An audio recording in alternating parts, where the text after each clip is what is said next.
আসসালামু আলাইকুম, সকলকে স্বাগত নতুন আরেকটি ভিডিওতে।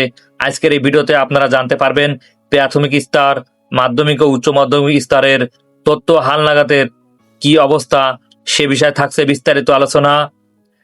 প্রাথমিক প্রতি মাসে 75 টাকা হারে উপবৃত্তি পাবে।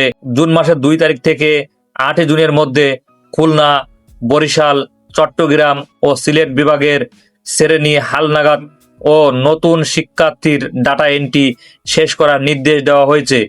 আগামী 11 জুন 2026 থেকে সব বিভাগের জন্য চূড়ান্ত চাহিদা অপশন চালু হবে।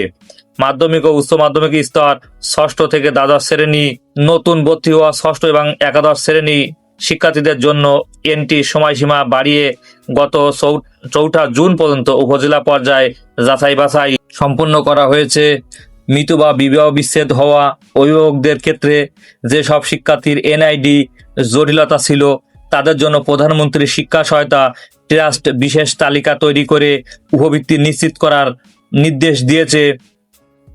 সব টাকা সরাসরি শিক্ষার্থীর ও অভিভাবকদের নগদ বা বিকাশ মোবাইল ব্যাংকিং অ্যাকাউন্টে পাঠানো হবে।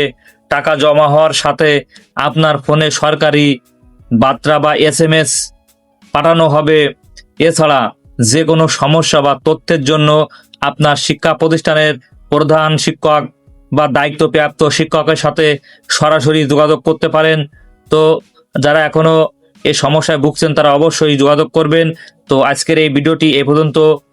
ভিডিওটি ভালো লাগলে অবশ্যই লাইক, কমেন্ট, শেয়ার ও সাবস্ক্রাইব করে পাশে থাকবেন।